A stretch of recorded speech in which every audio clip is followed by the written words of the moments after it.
This week, we're talking all about life outside of music. This girl ain't going anywhere.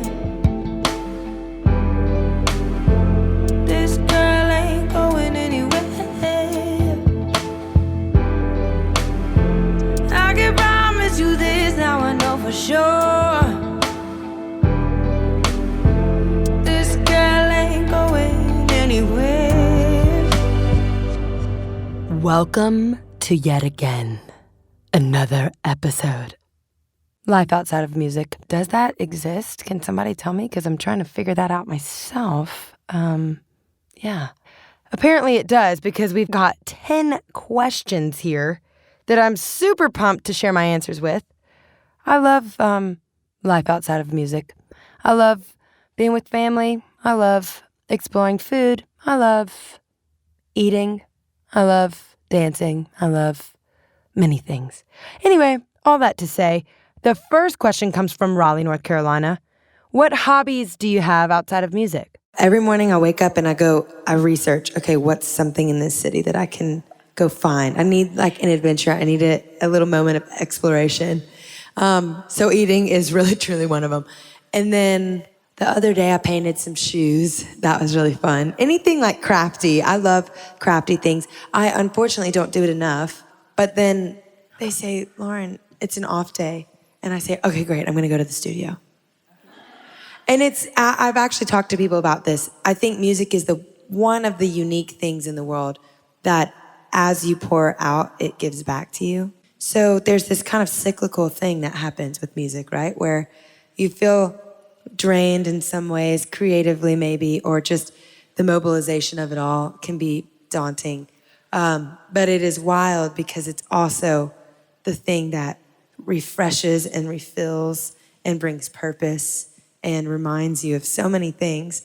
And so in that exchange where I feel like sometimes I'm completely fried, it's the one place I want to go back to get refreshed as well. The second question also hails from Raleigh, North Carolina. What is your favorite place you've ever been?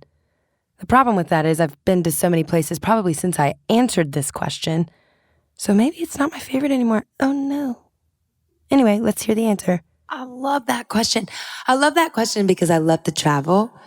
Like even when I'm touring, I get off of the road and then I start traveling. Like in my free time. That's how much I love it. One of my favorite places I've ever been to, I got to go to Australia. That was beautiful because the beaches were amazing. The people were sweet, kind, and the food was really good. There's the food again. And then the other favorite place is Positano in Italy. That was my other favorite because the food is really, really good. And it's beautiful as well. So just give me two things, beaches and food. I love Hawaii. Beaches and great food once again. Unless you try poi. I don't know how people eat that stuff. There's not really any food that I don't like on the planet, but maybe poi. While I was in Charlotte, North Carolina, I was asked what was something you wanted to do other than music. The question is, what do I not want to do other than music? But we'll find that out. If I could be a food critic, I would. I'm going to come out with a YouTube channel, and all I do is just eat. People just watch me. No, I'm kidding. But it's true. I love food. So I used to want to be a chef or a food critic, and I really wanted to do interior design as well. I used to draw floor plans when I was a little kid. Just people would doodle in class, and I would draw floor plans. And my favorite magazines were not People magazine. It was like Southern Living and things like that, because I would go to the floor plan section and rip out all the pages. So I love interior design and architecture as well. And then I also really love anatomy. So I would go to be a doctor. Okay, there's all the 20,000 things. And I also studied marine biology in college, so there's that. I was the girl who couldn't pick one thing. I just was passionate about 20,000 things. In Charlotte, I was also asked a question that I personally love because I never knew that this is going to become a thing, especially because I wore bracelets ever since I was in high school, I guess. I dated a hippie and it just went from there. So This question I personally adore. Why do you wear so many bracelets? They make my arms strong. No, I'm kidding. Why do I wear so many bracelets? I don't know. I started doing that in high school, like in the later years of high school. And like all of these are little gifts from people. So whenever they come to shows, now it's like little tokens. And I used to get bracelets and rings every time I would go to like a fun place. It was just kind of a collection that I started. And now they just never leave. I think the other day I counted like 21 bracelets. I haven't seen my wrist in decades. I'm kidding. But I haven't seen my wrist in a long time. In Nashville, I was asked, what is your favorite store to shop? Questions like these make me laugh. Well, I typically get things like in the most random of places. So it's either a thrift shop. I got some boots. I'll probably wear them tonight. They're on the side of the road. Literally. That's right. I saw this man. He was standing there. I said, can I buy those boots from you? He said, you want these things? They were like covered in cobwebs on the side of the road. I said, yeah. He said, $3. I said, great. And I think there's some like Justin, like Western boots. And I was like, oh, thanks for these vintage little wonders. But yeah, I love, if I'm going to go not boutique and like department store, I like going to Zara because they have a lot of plain things that are really comfortable and then they have a lot of colorful things that are really fun.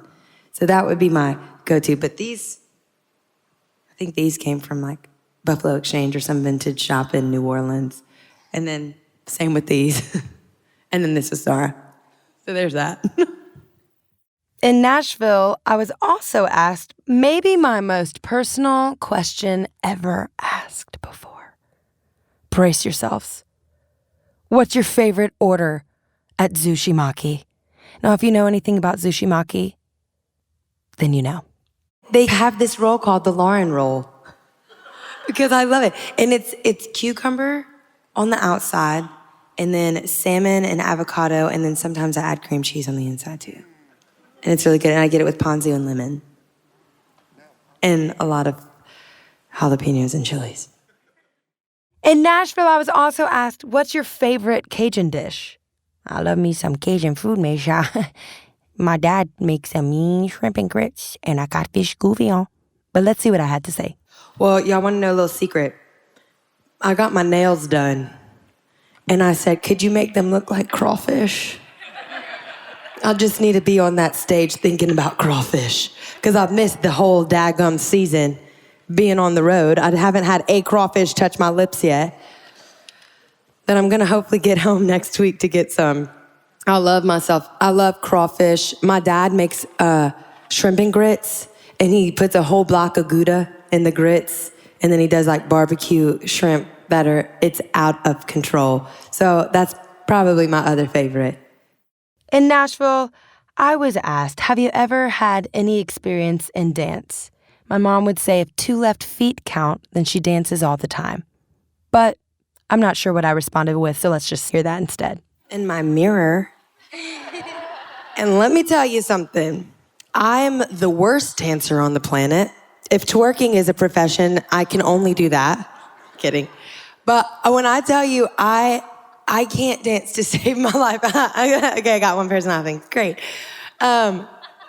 I said, can you bring a dance instructor on the road? I think it'll help with my pocket with music.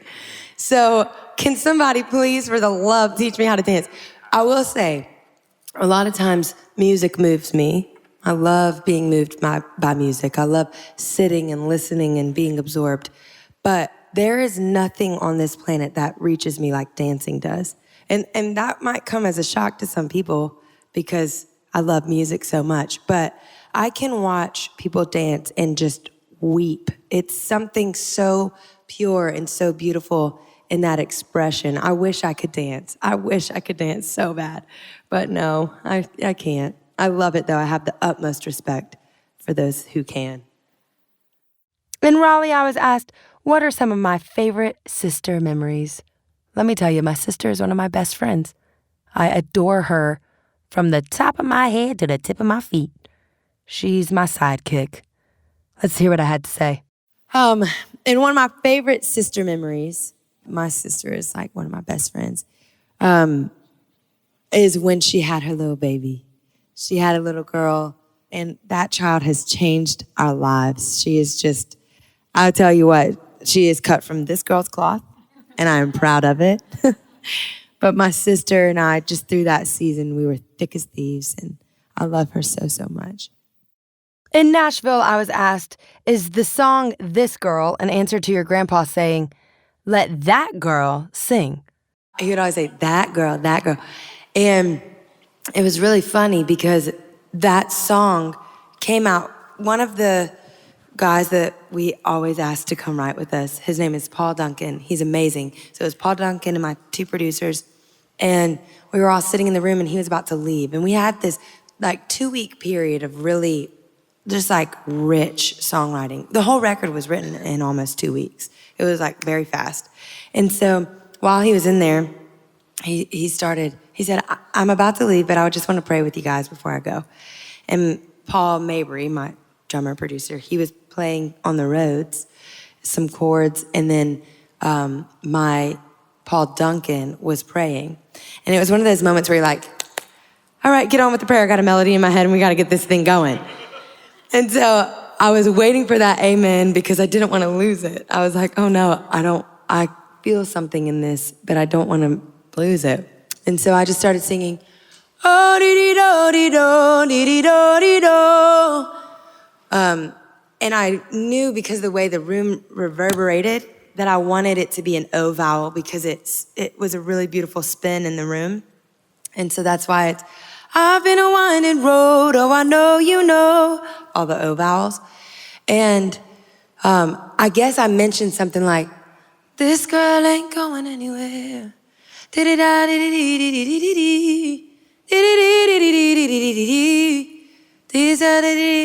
Anywhere.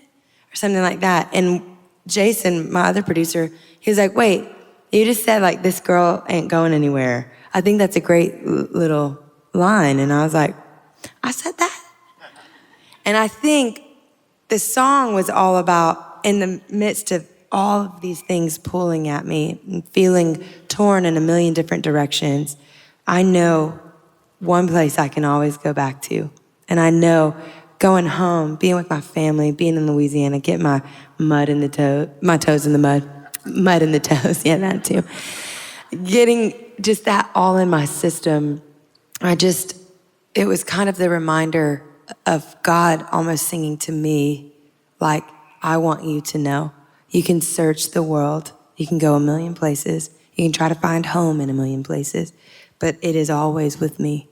And I think that was the direct answer and the direct response to that girl. But I didn't realize it in the moment. And it was when we were making the record, I called my grandmother and I said, you're never gonna believe this. But like subconsciously, I just started singing this lyric, and it's a song called This Girl. And I think it's kind of like a response to that girl that my grandfather would always call me. And we just started laughing. Thank you for tuning into this episode of Daigle Bites. Make sure to subscribe, tell your friends, and send me your questions to podcast@laurendaigle.com. See you next time.